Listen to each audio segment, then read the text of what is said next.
Bom dia, amigos. Estamos reunidos mais uma vez para o nosso culto matinal dominical.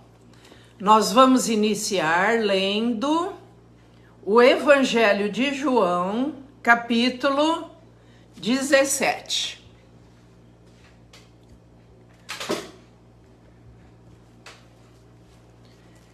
Jesus, antes de ser entregue para ser morto, para ser crucificado, ele reuniu os seus 12 apóstolos e deu instruções a eles, revelando o Pai, o que ele realmente representava, qual era a sua missão. E no capítulo 17, Jesus ora por si mesmo, pelos discípulos e por nós hoje. Então, nós vamos ler João capítulo 17, essa oração de Jesus antes dele ser entregue para ser crucificado. Tendo Jesus falado estas coisas, levantou os olhos ao céu e disse: Pai, é chegada a hora, glorifica a teu Filho, para que o Filho te glorifique a ti. Assim como lhe conferiste autoridade sobre toda a carne, a fim de que ele conceda a vida eterna a todos os que lhe deste. E a vida eterna é esta, que te conheçam, a ti, o único Deus verdadeiro, e a Jesus Cristo, a quem enviaste. Eu te glorifiquei na terra, consumando a obra que me confiaste para fazer. E agora glorifica-me, ó Pai, contigo mesmo, com a glória que eu tive junto de ti antes que houvesse mundo. Manifestei o teu nome aos homens que me deste do mundo. Eram teus, tu mos confiaste, e eles têm guardado a tua palavra. Agora eles reconhecem que todas as coisas que me tens dado provêm de ti, porque eu lhes tenho transmitido as palavras que me deste, e eles as receberam, e verdadeiramente conheceram que saí de ti, e creram que tu me enviaste. E é por eles que eu rogo, não rogo pelo mundo, mas por aqueles que me deste, porque são teus. Ora, todas as minhas coisas são tuas, e as tuas coisas são minhas, e neles eu sou glorificado. Já não estou no mundo, mas eles continuam no mundo, ao passo que eu vou para junto de ti. Pai Santo, guarda-os em teu nome que me deste, para que eles sejam um, assim como nós. Quando eu estava com eles, guardava-os no teu nome que me deste, e protegi-os, e nenhum deles se perdeu, exceto o filho da perdição, para que se cumprisse a Escritura. Mas agora vou para junto de ti, e isto falo no mundo, para que eles tenham o meu gozo completo em si mesmos. Eu lhes tenho dado a tua palavra, e o mundo os odiou, porque eles não são do mundo, como também eu não sou. Não peço que os tires do mundo, e sim que os guardes do mal. Eles não são do mundo, como também eu não sou. Santifica-os na verdade, a tua palavra é a verdade. Assim como tu me enviaste ao mundo, também eu os enviei ao mundo, e a favor deles eu me santifico a mim mesmo, para que eles também sejam santificados na verdade. Não rogo somente por estes, mas também por aqueles que vierem a crer em mim, por intermédio da sua palavra, a fim de que todos sejam um, e como és tu, ó Pai, em mim e eu em ti, também sejam eles em nós, para que o mundo creia que tu me enviaste. Eu lhes tenho transmitido a glória que me tens dado, para que sejam um como nós o somos. Eu neles e tu em mim, a fim de que sejam aperfeiçoados na unidade, para que o mundo conheça que tu me enviaste e os amaste como também amaste a mim. Pai, a minha vontade é que onde eu estou, estejam também comigo os que me deste, para que vejam a minha glória que me conferiste, porque me amaste antes da fundação do mundo. Pai justo, o mundo não te conheceu, eu, porém, te conheci, e também estes compreenderam que tu me enviaste. Eu lhes fiz conhecer o teu nome, e ainda o farei conhecer, a fim de que o amor com que me amaste esteja neles, e eu neles esteja. Este capítulo 17 de João, que maravilha!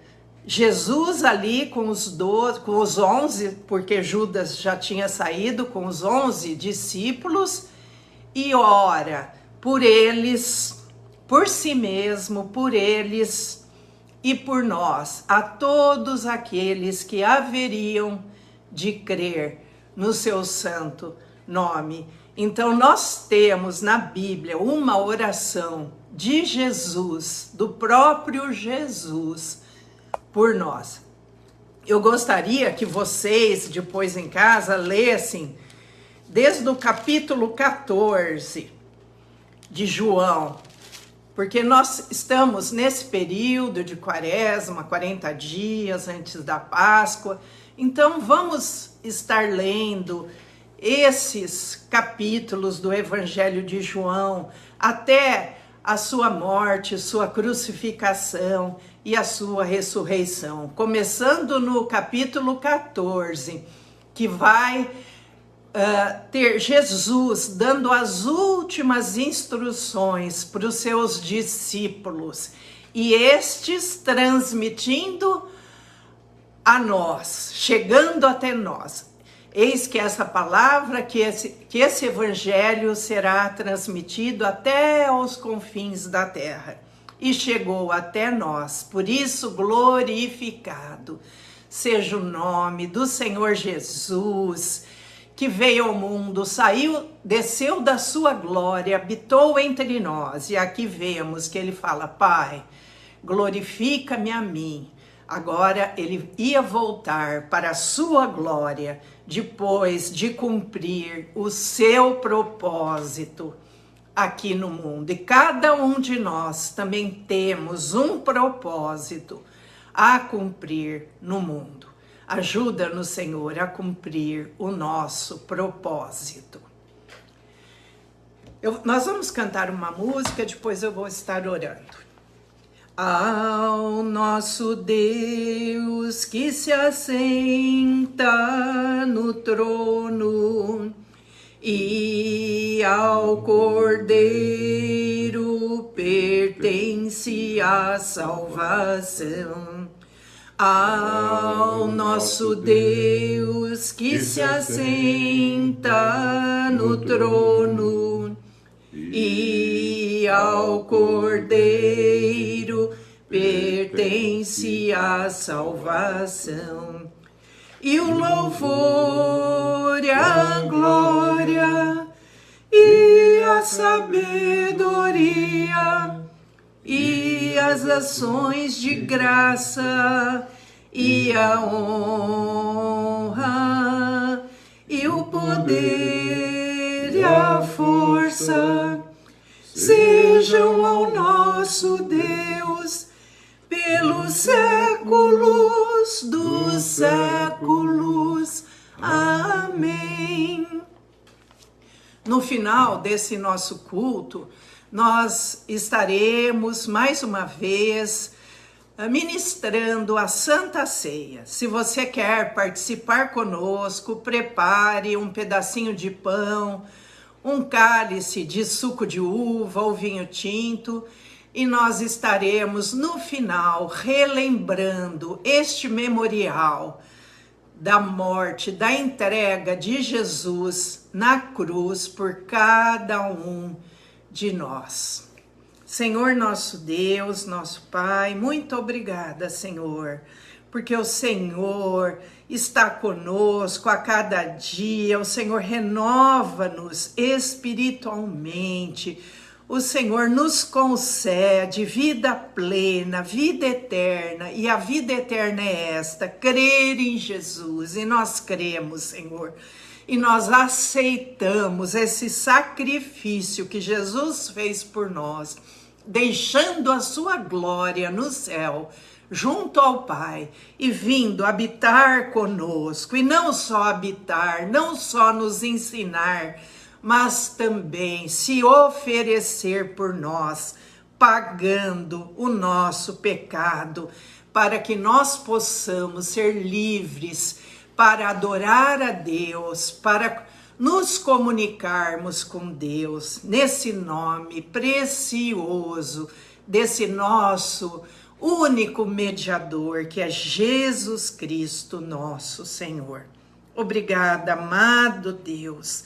Oh, Pai, obrigada, Senhor, porque antes da fundação do mundo, o Senhor já nos conhecia, o Senhor já conhecia a tua igreja, por isso nós te louvamos por fazer parte desta igreja, que um dia estará com o Senhor plenamente. Obrigada, Jesus, pelo seu tão maravilhoso sacrifício, se entregando por nós, e por essas palavras maravilhosas de despedida aos seus discípulos, aqueles que tiveram o grande privilégio de conviver com o Senhor enquanto homem aqui na terra. Ó Deus Todo-Poderoso, derrama sobre nós o teu Espírito Santo, como foi derramado sobre os discípulos no dia de Pentecostes. Que todos nós sejamos cheios do teu Espírito Santo para podermos viver plenamente o teu evangelho, os teus ensinamentos, e podermos participar da Santa Ceia do Senhor. Que o Senhor disse: fazei isso em memória de mim, até que façamos junto lá no reino celeste. Ó Deus, abençoa todos que estão participando conosco, aos que vão participar mais tarde. Vem Espírito Santo e unge a cada um destes que creram no teu nome, que te receberam em suas vidas. Fala conosco agora, Senhor, através do estudo bíblico da tua palavra.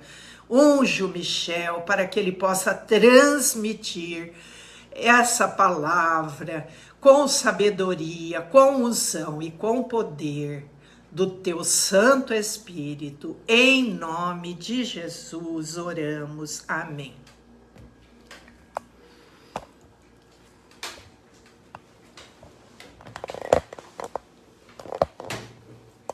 Bom dia, irmãos, bom dia, irmãs, a graça e a paz de Cristo seja todos os irmãos e irmãs. Gostaria que os irmãos abrissem João capítulo 6, eu vou ler apenas o versículo 51, em que Jesus se apresenta como o pão da vida. João 6, o versículo 51, Jesus diz assim: Eu sou o pão vivo que desceu do céu. Se alguém dele comer, viverá eternamente. E o pão que eu darei pela vida do mundo é a minha carne. Esse sermão que nós lemos, um trecho dele, Jesus estava na sinagoga em Cafarnaum. E depois desse sermão, muitos discípulos abandonaram Jesus, porque não entenderam o que ele estava falando. Então, eu queria revelar para os irmãos que nós estamos trabalhando, que Jesus é o pastor e bispo das nossas almas. Então, ele veio para fazer com que a nossa alma, isto é, o nosso eu, a pessoa que somos, cada um, representado por esse contexto do eu, ele tem duas partes, que é a carne e o espírito, além da alma. Esse eu é a expressão da alma. E nós falamos, domingo passado, entender Jesus nessa amplitude de ser um homem que tem um corpo físico, que tem a sua expressão da alma e que tem a sua expressão espiritual. E essa realidade nós precisamos entender porque ela é aplicável à nossa vida.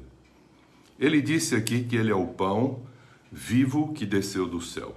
Não é um pão qualquer, é uma expressão viva do próprio Deus que veio até nós para nos revelar uma verdade. E eu quero trabalhar 2 pontos que são fundamentais, que tentação não é provação. Hoje nós vamos ter a ceia do Senhor e nós vamos fazer um memorial em relação a esse ponto, em que Jesus falou que a carne dele é comida e que a bebida, o sangue dele, é bebível. E é isso que eu quero trabalhar e precisamos entender por que muitas pessoas rejeitam ou afastam de Jesus. Eram discípulos, seguiam Jesus e por causa de uma pregação como essa, eles não entenderam, se afastaram. Jesus está falando da multiplicação dos pães, aqui em João 6. E é interessante que Jesus sabia muito bem o que estava fazendo. É por isso que nós temos que entender o que é tentação e o que é provação. Provação é algumas coisas que acontecem na nossa vida que vêm de fora para as nossas vidas. São exatamente acontecimentos e circunstâncias que nós passamos. A tentação, ao contrário, ela vem de dentro, ela procede do contexto mais íntimo do ser humano. Carências, interesses e principalmente cobiça gera o que nós chamamos a tentação. Jesus, como homem, não fugiu a essa realidade. E ele quer nos ensinar, pegando os evangelhos, os 4 evangelhos, para nós entendermos esse sentido de tentação e provação. Deus prova o coração do homem, levando ele para o deserto. O que é o deserto? A dependência de Deus.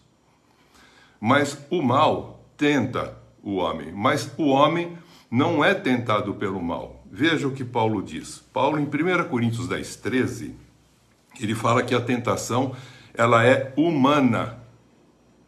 Veja como é interessante. Ela é humana. Ela pertence ao homem. É uma coisa própria do homem por causa da sua carne. Em relação ao que? Ao seu espírito. O homem, como alma, ele tem que administrar esses 2 pontos, como nós já falamos muitas vezes. Um negativo, embora seja bom, mas ele é negativo quando ele interage isoladamente com a alma. E ele é positivo quando a alma interage com o espírito, mas se ficar só alma e espírito, não tem razão de ser, para expressar, através do corpo físico, aquilo que é o nosso homem interior. Então, nós entendendo Jesus, podemos entender que nós temos também tentação. E quando isso acontece? Ela acontece quando nós temos uma consciência da gente mesmo em relação para com Deus, uma consciência para com Deus. É quando nós entendemos que, identificados com Cristo, recebendo agora o Espírito Santo, somos chamados filhos de Deus. E é assim que começou o contexto da tentação de Jesus. Essa é a razão dos evangelhos sinóticos, Marcos, Mateus e Lucas, afirmarem que após ser Jesus batizado e cheio do Espírito Santo, o próprio Espírito Santo levou-o a ser tentado no deserto. Então a tentação, eu falei que é alguma coisa que está dentro, mas a pessoa tem consciência de si e uma consciência para com Deus. O que não tem, ele vive essa situação sem entender o que é tentação, porque ele vive o que está existencialmente vivendo em conformidade com o mundo. Mas aquele que sai do mundo e torna-se santo, ele tem consciência desse estado, dessa tentação. Então, o que é o deserto que vai falar lá em Mateus 4, que vai falar em Lucas 4 e que também fala em Marcos? Esse deserto que ele está se referindo é quando você passa a entrar na dependência de Deus. Assim como Jesus, o homem se identificou com o Cristo, isto é, ele se torna um cristão. Como cristão, ele tem uma natureza também transformada, não é mais pecadora, ela é santa. Então, por que vai aparecer a tentação? Porque a tentação é essa relação do Espírito de Deus, o que ele diz na minha alma, e como a minha alma vai se comportar em relação à minha carne e que ela enfrenta em relação ao mundo para tomar uma decisão e fazer a vontade não mais minha, mas a de Deus. Para não ser tentado, você vai perceber que é necessário vigiar, isso é, não dormir. Jesus fala, aquele que entendeu, tem essa consciência de filho de Deus, não deve mais deixar amortecida sua mente, mas estar em vigilância. E orar no Espírito, ou em Espírito, andar em Espírito, significa o quê? Se orar em Espírito? Estar em constante comunhão com Deus, ouvindo o que o Espírito de Deus fala ao Espírito nosso, do homem. E esse é o constante orar. É o constante ouvir o Espírito, porque a carne vai estar constantemente fazendo uma ação direta com a alma para buscar os seus interesses. Então a carne, ela é instintiva, ela é carente, ela é interesseira, ela é insatisfeita, ela deseja as coisas sempre para ter para si. Guarda isso. É como se fosse almoreros, é um desejo paixão, ardente, de ter para si qualquer coisa. Põe o que você quiser nesse ter. É o buscar para ter. Nós temos na alma a condição que o homem precisa tomar cuidado, porque a carne subjuga a nossa alma, para ela satisfazer as suas carências e os interesses. Se a alma pender para a carne, nós diríamos assim, naquelas figuras que nós já usamos, quando o boi pede para o leão agir a favor dele, se não ouvir a águia, o espírito, a tendência desse homem é se tornar carnal. Pode ser até um crente, mas é carnal. Quando o homem passa a ter a sua alma, que é o que nós chamamos o leão, agindo com a águia, e não deixando agir a carne, ele passa a ser uma pessoa fanática. Nós precisamos ter esse equilíbrio que Jesus mostrou para a gente ter. Desses três elementos, a carne, representativa do boi, o leão, representativo da nossa alma, e a águia, representativo do nosso espírito, e Lucas diz, ele como filho do homem, ele alinha essas três características psíquicas e nos coloca agora para fazer a vontade de Deus, alinhado assim, segundo a vontade de Deus, ouvindo o Espírito e agindo segundo a vontade de Deus, usando da carne. Por isso que Jesus faz uma afirmação aqui que às vezes passa desapercebido, e nós vamos hoje falar a respeito disso e precisamos entender o que significa isso, porque Jesus explicou. Ele falou que ele daria a sua carne para o mundo. Ele não ia fazer as coisas para ele, para interesse próprio. É isso que a tentação vai explicar para nós em Mateus, em Lucas e em Marcos. Vamos entender isso de uma maneira mais tranquila. Então a nossa alma é aquele pêndulo que vai exatamente posicionar, juntando o negativo, carne, e o positivo, espírito, para que haja luz, para que haja expressão de um filho de Deus. Você, como filho de Deus, por adoção em Cristo Jesus, ao orar, ao falar com Deus, deve solicitar sempre na sua oração, pedindo Não no sentido de eu vou orar para pedir para não entrar em tentação. Não, lembrando que você pode entrar em tentação. Aquele que está de pé, cuidado que não caia. Por isso que nós temos que entender Mateus 6,13 e Lucas 11,4. E não simplesmente fazer uma oração. Não nos deixe cair em tentação. Não nos deixe entrar em tentação. Isso não significa nada. Se não tiver a consciência para com Deus e a consciência para si mesmo, que agora você não é mais um filho adâmico pecador. Você é um cristão com uma nova natureza santa, filho de Deus, uma filha de Deus. Isto é, a sua alma, o seu eu, por ter consciência de si e de Deus, que você agora é filho de Deus, você sofrerá a tentação. Por que eu estou falando isso? Porque as pessoas acham que a tentação vem do mal. Não, a tentação ela vem do mal exatamente quando você tem consciência que você é do bem. Se você não tiver isso, não tem tentação. É uma circunstância vivencial, existencial, mas não de vida plena. Mas agora você entendendo quem você é e aonde você está e quem você representa como embaixada do reino real, como Cristo vem nos ensinar, como reinos e sacerdotes, nós agora temos uma posição que nós passamos a sentir uma certa ação na nossa alma que nós temos que tomar decisões. Então veja bem, quando você pega essa condição de tentação, sempre vai acontecer desde Adão até o último homem existente, ela vai ser sempre da mesma maneira. 1 João 2, 16, 17 fala que o mundo, nós estamos nele, vivemos nele, precisamos viver nele e se alimentar das coisas que tem no mundo, mas nós não podemos pertencer a ele, nem trabalhar para ele, nem servir ele. Porque o pecado entrou no mundo. Então o homem tem que tomar cuidado com essa situação. Mas a carne está presente, ela precisa comer o pão físico. Mas você vai ver que na tentação, Jesus se defende dizendo, não só de pão viverá o homem. Vamos entender o que aconteceu com Jesus para entender o que acontece conosco, com essa coisa chamada tentação, que acaba quando o nosso coração é transformado. Quando há uma transformação plena da nossa consciência, do nosso coração, aparecerá o amor e a tentação deixará de existir no ser humano. Mas antes disso, nós vamos vivendo esse contexto da tentação, achando que é reminiscência do pecado. Não, o pecado já foi tirado.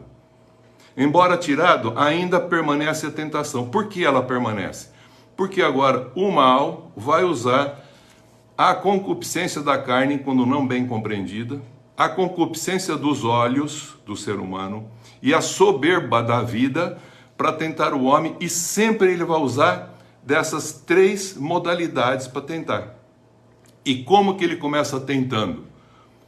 Não é dizendo que você não pertence a Deus, é dizendo que você pertence a Deus. Por isso que para Jesus, você vai perceber que a tentação começa ele dizendo para Jesus, se você é filho de Deus. Ele começa na identidade daquele que tem comunhão com Deus. E Jesus, filho legítimo de Deus, foi tentado à nossa semelhança e nos ensina como vencê-la. Vamos entender isso. Por essas três razões, concupiscência da carne, que faz com que a alma muitas vezes trabalhe para ela, concupiscência dos olhos, como a alma vê o seu interesse nesse mundo, e a cobiça das coisas que há nesse mundo, é que vão gerar, na realidade, o que nós chamamos a tentação, nesse homem chamado cristão. Vamos entender isso melhor. No homem que já está no mundo, do mundo. Mas então ele não é tentado, porque ele vive o mundo. Mas aquele que sai do mundo, ele passa a sofrer esse contexto no seu íntimo. E Jesus nos ensina como vencê-las. Então vamos lá. Deus prova o coração do homem. Tanto é que ele coloca o homem no deserto para ver o que está no seu coração. Então a provação é algo circunstancial, como eu falei. Mas Deus não é tentado e nem pode ser tentado. Porque ele é uma pessoa que é totalmente distinta dessa condição que nós temos, que é carne. e ele é uma expressão de um corpo espiritual, totalmente distinto, pleno, independente, que nada precisa. Nós não. Nós viemos com algumas carências e necessitamos de algo exteriores. Então Deus prova o coração do homem, mas não tenta. E nem é tentado pelo mal, diz Tiago 1, 12 e 15. Mas o homem, diz lá em Tiago, é tentado pela sua própria cobiça, quando esta o atrai e seduz. Então vejamos, a concupiscência da carne é uma forma que você ama a si mesmo. É chamado um amor eros, instintivo, em que a alma trabalha para o homem ter para si.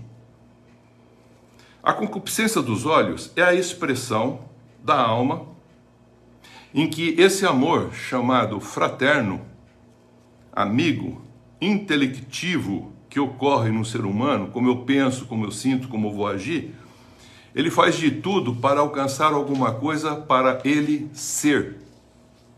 A soberba da vida é a expressão da alma com o espírito do homem na sua cobiça de estar em lugares altos e de poder, até mesmo ocupando o lugar do próprio Deus.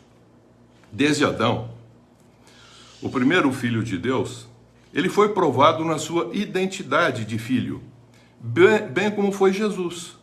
Se você for ler Mateus 4, Lucas 4, que nós vimos domingo passado, você vai perceber nitidamente que ele começa dizendo assim: se você é filho de Deus, você não jejuou. E eu falei, jejum a vez passada não significa abstinência de um alimento físico.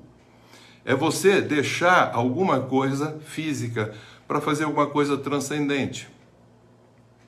Então, o jejum, ele está falando de uma comunhão que você tem com Deus e que você vai deixar de ter uma comunhão com as coisas que são passageiras, o mundo. Você não pode servir a Deus e as coisas do mundo. Então nós percebemos que Deus ele está falando que nós vamos viver no mundo, não quer que a gente saia do mundo, mas Ele quer que a gente seja livre do mal. Porque estando no mundo, mas sendo filho de Deus, você vai passar por tentação até o dia que você vai ter um coração transformado, uma consciência para com Deus transformada. E você vai ter um coração puro. Então vai parar esse processo da tentação. Por quê? Porque ele vai explicar para nós de maneira muito clara o que acontece. E Jesus vivenciou isso e nos ensina como vencer. Então ele começa com o condicional. Se és filho de Deus, faça. Isso começou com Eva. Eva sofreu essa mesma situação. Ela caiu Adão exatamente por isso. Se você é, faça. Então, essa condição, faça para você mesmo, faça a roupa para você mesmo, faça a sua vida acontecer assim mesmo, faça o que você pretende fazer, mas não ouça Deus, nem a vontade de Deus. Por isso que aqui ele está falando que o primeiro Adão estava em comunhão com Deus. Se você é filho de Deus e está vivendo no mundo, é óbvio que você precisa de algumas coisas existenciais do mundo. Mas Deus falou que supre essas nossas necessidades. Mas Ele veio para tirar as nossas carências da alma, porque senão nós vamos entrar em tentação. Você tem fome para ter, eu falei. E se fome para ter, é ter o quê? Para satisfazer a sua carne. Satisfazer o quê? A sua carne. A sua psíquica, contexto, carne, sarx, e o psique, alma. A união carne e alma é como se fosse um instinto de um animal, uma besta fera. Por isso que Marcos fala na tentação que Jesus, depois de ser cheio do Espírito Santo, foi levado para o deserto para ser tentado e ele estava no meio das feras, terion. No meio das feras são bestas, são pessoas arrogantes, cobiçosas, sem compreensão, vivendo uma vida sem sensibilidade espiritual, sincera na maneira de ser, pensando só em si. Isso é, pessoas que estão em pecado, cativas, presas nessa condição. Por isso que Marcos só fala isso. Mas Mateus e Lucas trabalham esses valores que eu gostaria de trabalhar para mostrar uma verdade que é muito importante. Então nós percebemos que a primeira tentação, quer seja que está lá em Mateus capítulo 4 e Lucas capítulo 4, depois que ele diz em relação à identidade nossa, ele pergunta, se você é, faça.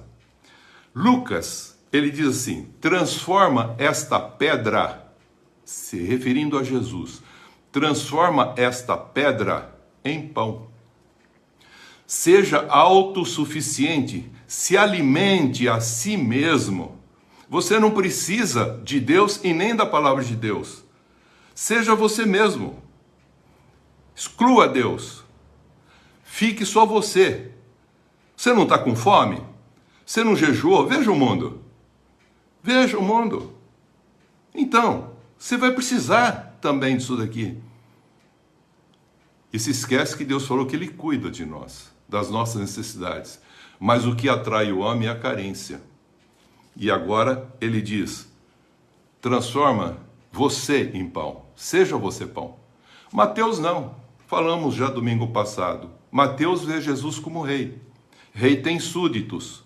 Aí o mal vem e fala, transforma essas pedras, esses discípulos que estão te seguindo, transforma ele em pães. João 6 diz que Jesus fala da multiplicação dos pães. Eu falei que um dia eu vou falar só sobre a multiplicação. E quando ele está falando sobre a multiplicação dos pães, ele viu essa multidão desgarrada, sem pastor. E ele vira para os discípulos e faz uma pergunta. Onde compraremos pão para dar para essas multidões? Onde compraremos? Os discípulos que estavam andando com ele deviam falar, tu és o pão da vida. É isso que ele está falando aqui para nós. Não temos que nos preocupar, porque Deus cuida de nós. E Ele mandou. E o Senhor aqui, como o próprio Deus, está representando e nos ensinando que nós não temos que nos preocupar. Mas os homens querem ficar autossuficientes para ter. Isso é um contexto de uma alma sendo subjugada pela carne, para se manter, para ter o quê? Põe o que você quiser nesse ter depois. E aqui ele está falando de fome, não no sentido apenas do comer. E jejum não é falta da comida, o jejum ele está falando de uma abstinência por estar em comunhão com o Criador. Ele vai questionar você dizendo, o Criador não é tudo isso não. Vai, não trabalha para você ver se você tem dinheiro para comprar as coisas. Você não compra as coisas, você não vive nesse mundo. Mas Deus cuida. É isso que ele falou, não se preocupe. Se Deus cuida dos pardais, Ele não cuida de você, querido. Mas não seja também um homem do braço cruzado. Por isso nós temos que ter discernimento espiritual para que a nossa alma tome a decisão correta. Porque a carne vai pedir uma coisa e quando as coisas não acontecem como você quer, você vai achar que Deus é que não está fazendo. É isso que o mal quer fazer. Ele quer tirar a tua condição que você já entendeu, que você é um filho e uma filha de Deus. Então ele vem mexer na tua identidade, para você ficar preso, cativo e oprimido na condição do próprio mundo. Presta atenção. Você vai perceber que tanto em Lucas como em Mateus, ele fala, Lucas como homem, vê Jesus como homem e fala, transforma você em pão e seja autossuficiente. Não precisa da palavra de Deus. Mas em Mateus, você não é rei? Você não quer ter poder? E tendo poder, você não tem súdito? Transforma ele em pessoas, em pães, e se alimenta deles. Se alimenta dessas pessoas que te seguem, são teus seguidores, se alimenta deles. Faça com que eles sejam submissos, domine sobre eles. E Deus não falou que era para dominar, não tem discernimento. Se levar num sentido literal, cria-se um problema seríssimo. Você não está com fome? Aí você pergunta, fome de quê? Esse é o grande contexto. Fome de quê? Carências. Por isso que nós precisamos entender. Mateus 4. Você não é filho de Deus? Você não é real? Tem uma realeza? Transforma essas pedras, esses súditos, esses discípulos, esses seguidores, em alimentos para te servirem. Alimente-se deles, domine sobre eles, como eu falei. Esse é o grande problema. O que é interessante? Que Jesus não é só homem e não é só rei. Em Marcos, você vê que ele não fala nada desse detalhe. Ele só diz uma coisa muito interessante em Marcos. Ele como sacerdote, ele falou essa realidade aqui. Eu não vim para ser servido. Eu vim para servir. Eu vim para servir porque eu vim para fazer a vontade de meu Pai, o Deus Pai. Eu não vim para viver de forma independente. Eu vim para viver de forma interdependente com Deus e expressar esse Deus. E no meio de feras, eu não quero ser uma fera mais, mas eu quero dar a minha carne, isto é, o meu corpo, como sacro ofício vivo, como um sacerdote. Eu quero servir e não ser servido. Quando ele falou isso, Jesus, cheio do Espírito Santo, sabia da sua missão, que ele é o pão vivo para alimentar o mundo com a vida, e uma vida não temporal, e nem a psíquica, nem a vegetal, nem animal, mas a vida zoe, plena, e a aion, eterna. É isso que ele veio trazer para nós. Deus sabia o que tinha que fazer, mandou seu filho que sabia o que tinha que fazer, e ele perguntou aos seus discípulos: onde compraremos pães? Quantos pães vocês têm? Vocês estão comendo o pão que satisfaz a carne. Mas eu estou fazendo a multiplicação dos pães, apóstolos, discípulos, como eu falei, diáconos, não é para satisfazer a carne, é para fazer com que ocorra a vontade do Pai e que o reino de Deus seja instaurado. Então nós vamos perceber que esse contexto de autossuficiência é comum desde o princípio, quando o homem tomou consciência para si. O pecado faz ele viver dessa maneira. E quando ele sai da condição do pecado, do cativeiro, ele se torna santo, separado e vive como igreja, aí ele passa a sofrer o que nós chamamos que é a tentação. Por isso que ele fala, ora para não entrar, vigia para não entrar. Por quê? Porque nós temos uma tendência a... Veja, estando de pé, cuidado para não cair, não ensoberbeça. Olha, cuidado com a concupiscência da carne, com a concupiscência dos olhos e a soberba da vida. Então a primeira tentação está bem na concupiscência da carne. A segunda tentação, nós vamos perceber que Mateus e Lucas, no capítulo 4, nos mostra a mesma coisa, só que de forma contrária. Mateus, como vê Jesus como rei, ele fala primeiro e promete primeiro a dignidade do homem. A tentação está na dignidade do homem. E depois ele oferece o reino, porque ele sabe que Jesus é rei. E veio para isso. Em Lucas não. Lucas, como homem, primeiro ele oferece o quê? Um reino. Porque o homem, sendo autossuficiente, querendo ter, inclusive ter poder, você vai perceber que ele vai querer ter poder para alguma coisa mais. Então ele quer um reino. Então ele oferece em Lucas, em segundo lugar, o reino. Mas os contextos são o mesmo. E em terceiro lugar, em Lucas, você vai ver que inverte. Ele oferece, em terceiro lugar, a dignidade humana, que está em Mateus, que vê Jesus como rei, em segundo lugar. Vamos entender isso de uma maneira assim, bem tranquila. Vamos abrir Mateus. Eu quero fazer essas duas comparações com Lucas. Mateus, capítulo 4 e Lucas, capítulo 4. Marcos nós já entendemos, como sacerdote ele veio para se entregar, para servir, não ser servido. E Lucas, capítulo 4 e Mateus, também capítulo 4, nós vamos abrir as passagens para que a gente possa fazer a leitura da segunda tentação. Primeiro vamos ver em Mateus dele como rei. Ele diz assim: sabendo que ele é rei, o que ele vai oferecer em segundo lugar? Jesus respondeu para a primeira tentação da seguinte maneira: não só de pão físico viverá o homem, mas de toda a palavra que procede da boca de Deus. Como dizendo assim, eu não quero ser autossuficiente, nem ser alimento para mim mesmo e nem transformar ninguém de alimento e me servir dessas pessoas. Eu quero continuar ouvindo a palavra de Deus e servindo ao Senhor. Agora vem a segunda tentação. E lhes disse, o diabo então, leva para a cidade santa, Jerusalém, e coloca ele no pináculo do templo. A segunda tentação é a concupiscência dos olhos que afeta o ser humano. E ele diz assim para Jesus: se és filho de Deus, atira para baixo, porque está escrito: aos seus anjos ordenará a teu respeito que te guardem, eles te susterão nas suas mãos, para não tropeçares em alguma pedra. Veja a tentação. Agora ele fala sobre a dignidade humana. E o último, ele ofereceu o reino, porque ele é rei. A dignidade é o seguinte: ele usa da palavra de Deus, presta bem atenção, deixa o Espírito trabalhar.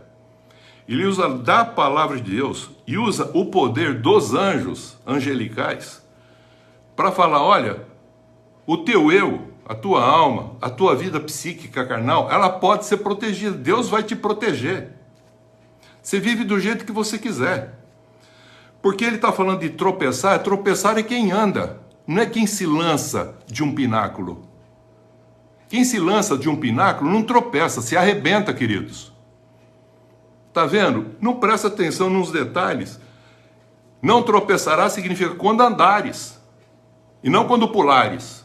Aqui ele está falando, quando você pular daqui, os anjos vão te socorrer.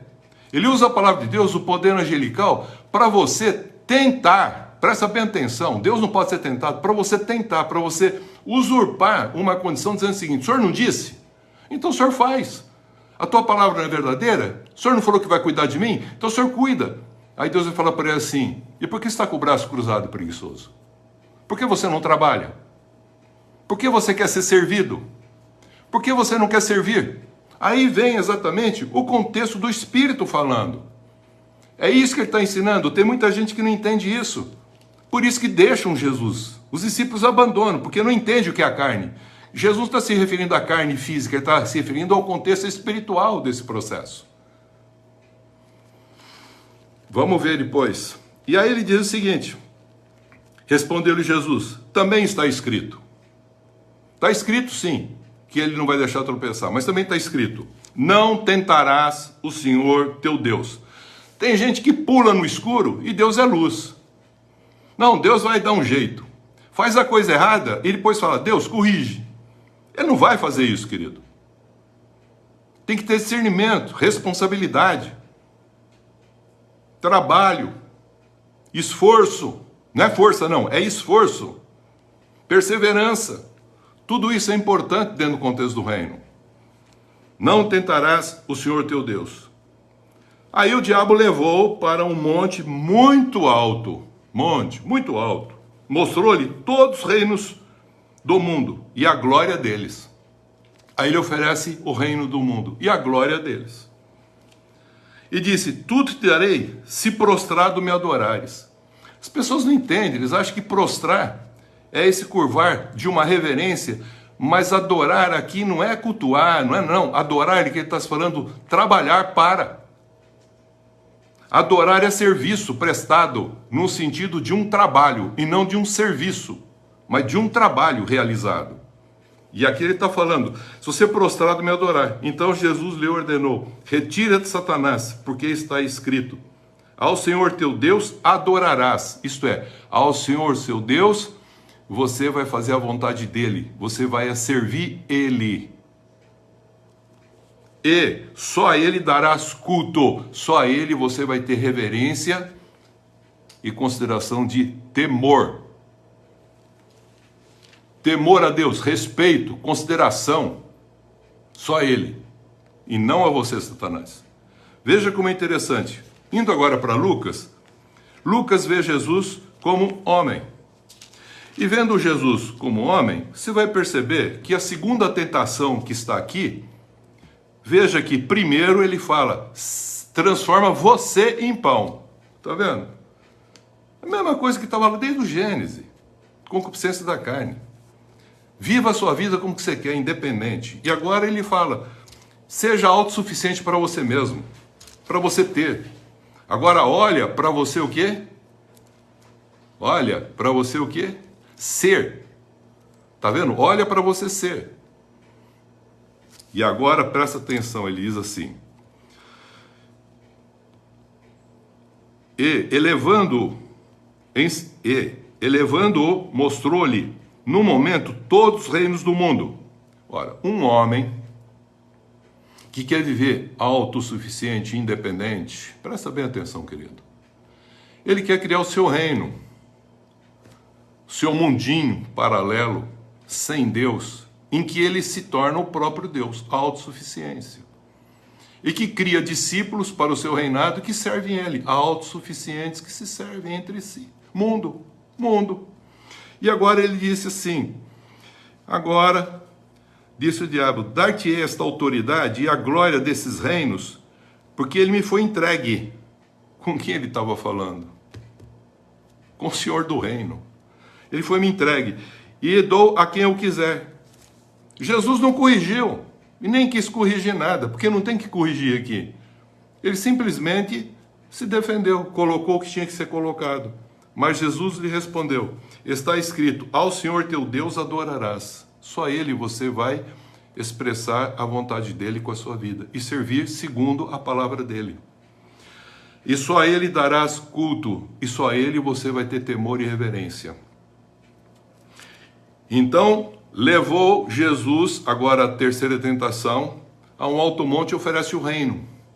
E agora ele diz, se és filho de Deus, atira aqui para baixo.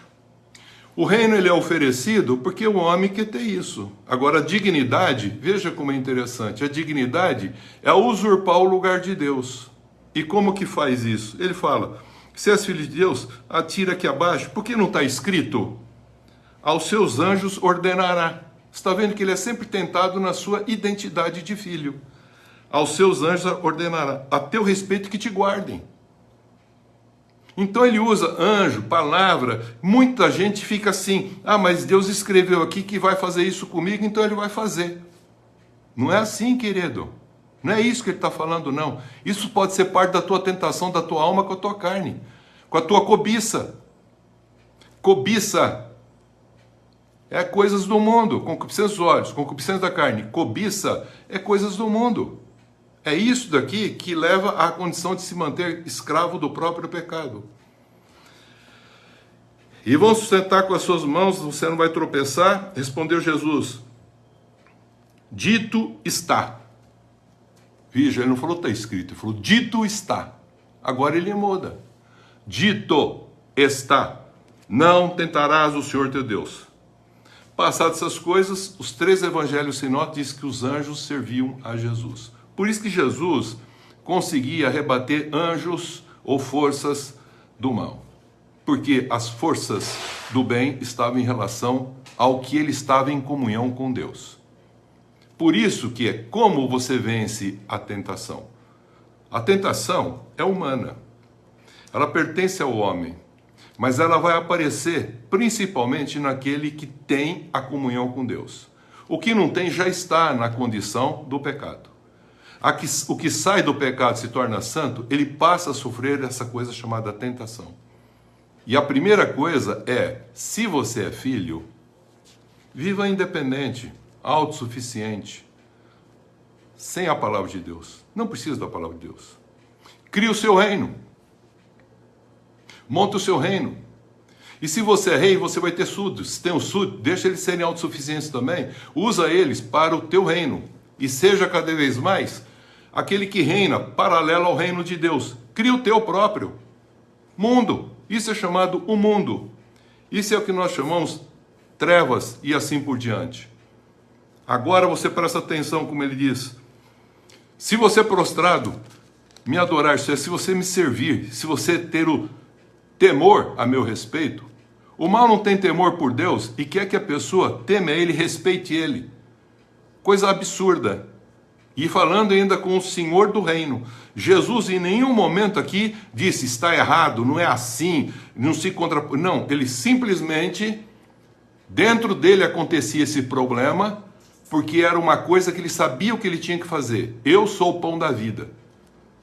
Eu vou dar a minha vida para o mundo, porque eu vim para salvar, eu não vim para condenar nem para julgar, então eu não queria questionar nada, ele simplesmente se defendeu no seu íntimo, colocou no seu devido lugar o mal, a tentação que estava ocorrendo no seu íntimo, porque ele bem sabia o que tinha que fazer, deixa claro que os evangelhos, e bem sabia quem ele era.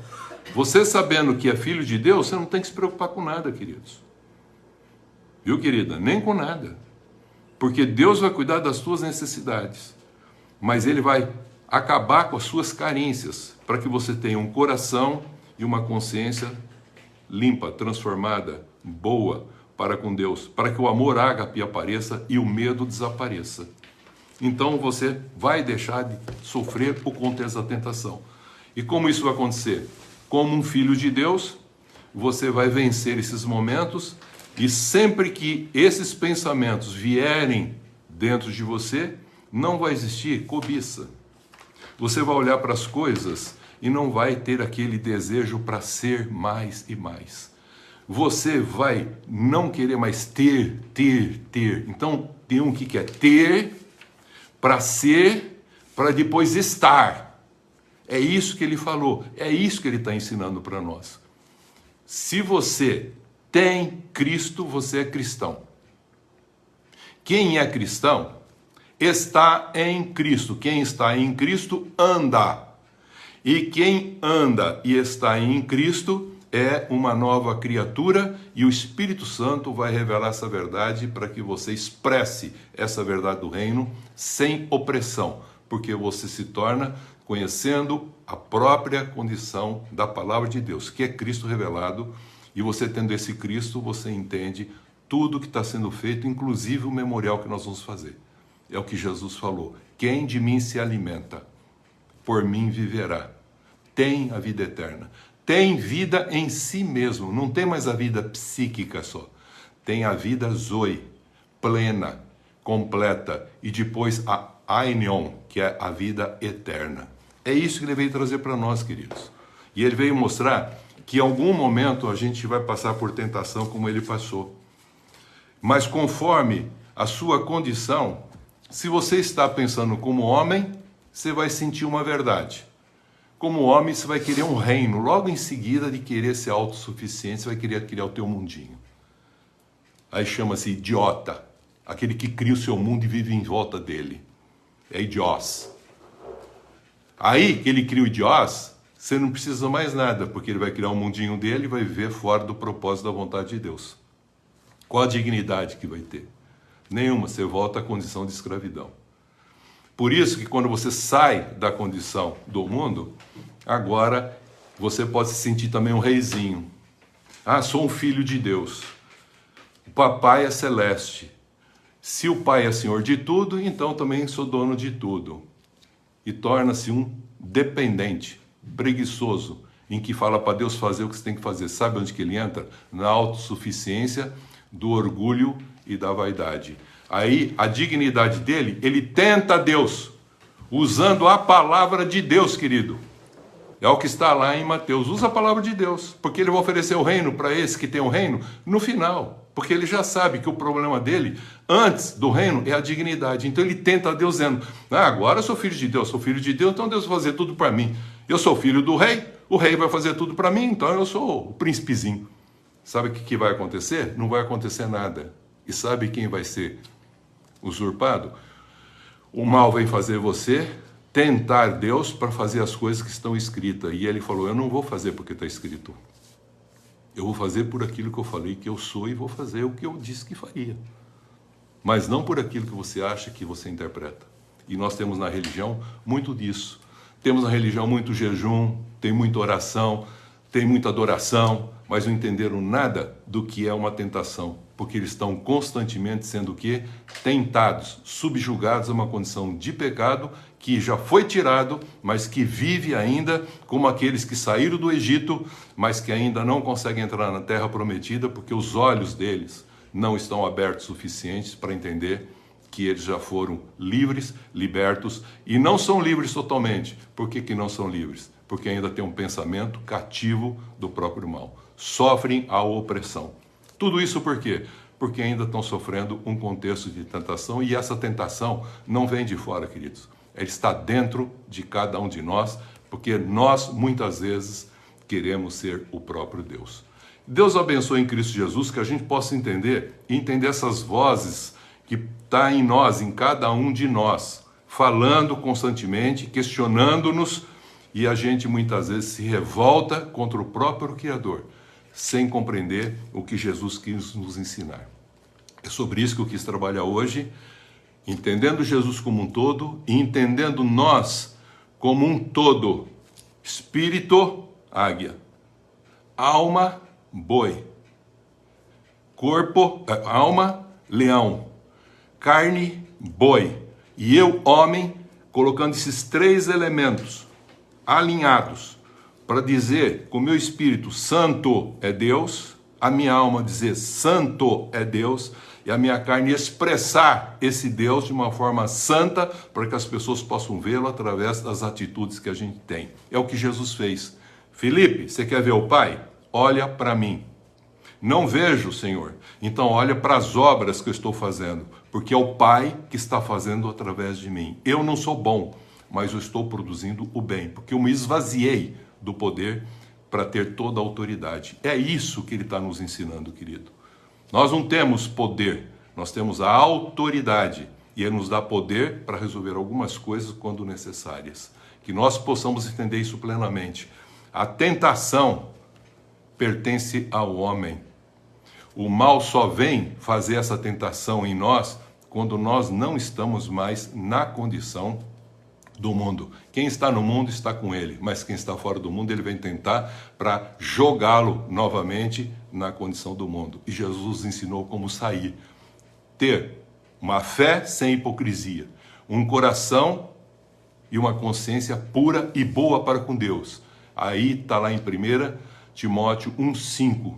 Aí ele fala o seguinte: aí haverá o ágape, o amor pleno, e não haverá mais medo, não haverá mais culpa e não haverá mais vergonha, porque todas essas coisas Jesus já removeu, e que a gente possa entender e a nossa alma ter paz, sossegar, sempre ouvindo o Espírito e fazendo com que a carne seja a expressão. Apresenteis os vossos corpos como um sacro ofício vivo, para que as pessoas possam ver as obras que fazemos para a glória de Deus. Em nome de Deus Pai, em nome de Deus Filho, em nome de Deus Espírito Santo, guarda isso em teu coração. Antes de iniciarmos, esse memorial que é a Santa Ceia, vamos cantar um hino. Em espírito, em verdade, te adoramos, te adoramos, te servimos. Em espírito, em verdade, te adoramos, te adoramos. Rei dos reis e Senhor, te entregamos nosso viver. Rei dos reis e Senhor, te entregamos nosso viver, para te adorar, ó Rei dos reis. Foi que eu nasci, ó Rei Jesus. Meu prazer é te louvar, meu prazer é estar nos átrios do Senhor. Meu prazer é viver na casa de Deus, onde flui o amor. Amém. Queridos, agora nós vamos fazer o memorial que Jesus ensinou, e pouco agora eu quero falar a respeito. Ele disse assim em João 6,63: a carne para nada aproveita, para pouco aproveita. As palavras que eu tenho dito, ele está falando: eu sou o pão da vida, a minha carne é espírito. Esse é o símbolo que nós hoje pegamos, o pão. Eu sou o pão vivo. Quem de mim comer, por mim viverá. Terá vida, vida eterna, e terá vida em si mesmo. Não preciso falar mais. É um memorial, é um símbolo. Façamos isso com a convicção de fé do que Ele fez por nós, que nós possamos agora entender que nós estamos não só nos alimentando, mas dizendo: Senhor, quero continuar sendo a expressão do Senhor, e que o Senhor seja a expressão na minha vida para a honra e glória de Deus. Comamos o pão.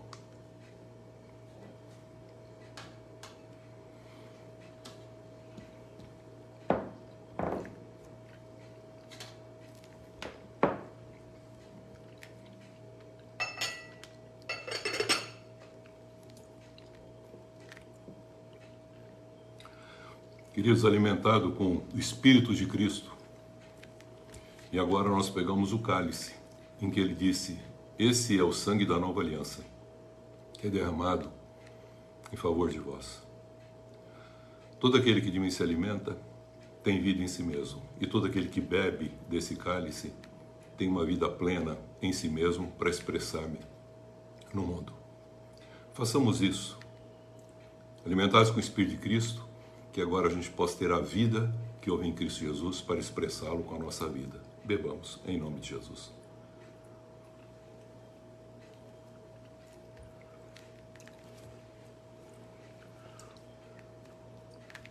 Obrigado, Senhor Jesus, por esse memorial. Nós entendemos que ele é pedagógico, ele não é ritual. É para nos ensinar e ter uma consciência clara do que nós estamos fazendo. Queremos continuar alimentando do Senhor. Se na primeira árvore ele falou: não coma dessa árvore, coma de tudo, agora ele manda Jesus, a árvore da vida, no mundo e diz: só dela você come, só dela você bebe. E o homem come de tudo que há no mundo, menos da árvore da vida. E Jesus veio para trazer isso. E o homem continua ainda sendo tentado, porque ele não entendeu a plenitude, e muitos que ouviram essa pregação de Jesus o abandonaram, porque não entenderam. Comer a sua carne é em relação a ter o mesmo Espírito que teve nele, ser a mesma pessoa, identidade, a natureza, vida santa, e o propósito, ser uma pessoa para expressar Deus. É isso que nós fizemos hoje, é esse memorial que ele mandou fazer, para que a gente nunca esqueça que sem ele nada podemos fazer. Amém, queridos? Amém. Senhor nosso Deus, nosso Pai, nós te agradecemos, Amém, Senhor, por esse alimento que o Senhor nos oferece e que nós participamos nesta Santa Ceia, vivificados agora, alimentados com esse pão, pelo teu Espírito Santo, Amém, que nos alimenta, e pelo teu sangue, a tua vida, Amém, que nos vivifica. Sim, Pai. Que possamos viver agora em novidade de vida. Sim, Pai. Nos fortalece a cada dia, Senhor, para que não caiamos em tentação. Sim, Pai. Que não entremos em tentação, Sim, Pai. que estejamos a cada dia vigiando e orando, e o teu Espírito Santo nos fortalecendo com esse alimento que o Senhor nos dá através da Santa Ceia, esse memorial, para que entendamos o que o Senhor significa. Sim, Pai. Obrigada, Senhor, por esse momento de culto, pelas nossas vidas. Pedimos ao Senhor, estenda a tua mão sobre nós, sobre todos que estão participando, que participarão ainda. Envia a tua cura plena, Senhor, a tua bênção, a tua comunhão, Senhor. Obrigado, Senhor. Alcança-nos a todos, que nenhum fique fora da tua graça, da tua tão grande salvação. Amém. Ó Senhor, obrigado. Fica conosco neste domingo, nesta semana, em tudo que fizermos. Que o Senhor esteja conosco sempre. Amém. Nós iniciamos esta semana. Nós iniciamos essa semana E tomamos posse para nossas vidas, nossas famílias, nossos trabalhos, de uma semana de bênçãos, uma semana de vitórias, sempre confiantes nas promessas de Deus,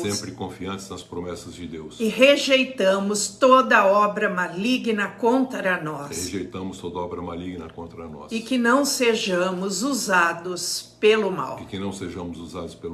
Em nome do Pai, do Filho e do Espírito Santo. Amém. Deus abençoe a todos. Amém.